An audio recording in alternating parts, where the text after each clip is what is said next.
Hoover Dam, the most iconic landmark of United States, located in the deserts of Nevada. In Black Canyon spanning the Colorado River between Arizona and Nevada, about 30 miles southeast of Las Vegas, Nevada. Hoover Dam has been rated by the American Society of Civil Engineers as one of America's 7 modern civil engineering wonders.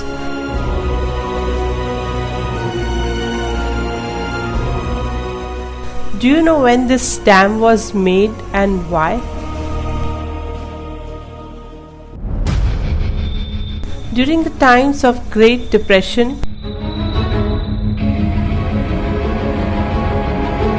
thousands of people were out of work and no jobs were available. The government decided to fund public works projects all over the country so that citizens would be able to get jobs to support themselves. One of these projects was to build a dam on the Colorado River. Construction began in 1931.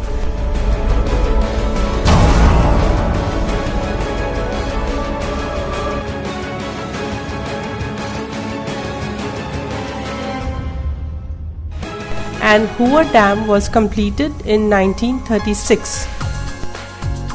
Now let us see the marvel of its construction. The dam is 726 feet tall, that is 171 feet taller than the Washington Monument in the Washington, D.C. Hoover Dam was the first single structure to contain more masonry than the Great Pyramid at Giza. Once the world's highest dam, now ranks as the 18th highest. At its base, Hoover Dam is as thick 660 feet as 2 football fields measured end to end. The concrete used to make Hoover Dam was set with cooling tubes that sped up a process which would normally have taken more than a century to complete.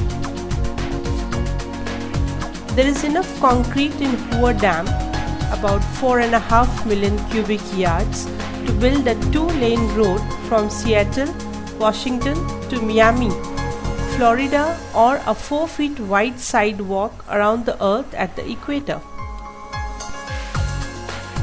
Now let us understand why it is shaped in such a manner.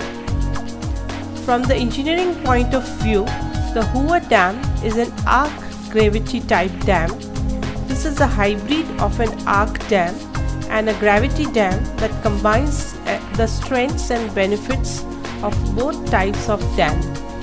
A concrete arc type gravity in which the water load is carried by both gravity action and horizontal arc action. The Hoover Dam is a combination of both the arc features and the gravity dam features. The gravity dam aspect of Hoover Dam is underwater, where the base of the dam is 650 feet from the downstream wall to the upstream section. As the dam rises, it gets thinner towards the top, finally reaching a thickness of only 45 feet. Hoover Dam was controversially named in honor of President Herbert Hoover. The Hoover Dam was named Boulder Dam earlier. When Herbert Hoover, the 31st President of United States, changed the name in 1930 to Hoover Dam. Later, when Roosevelt became the president, the name was changed back to Boulder Dam until 1947, when President Truman once again renamed it permanently as Hoover Dam.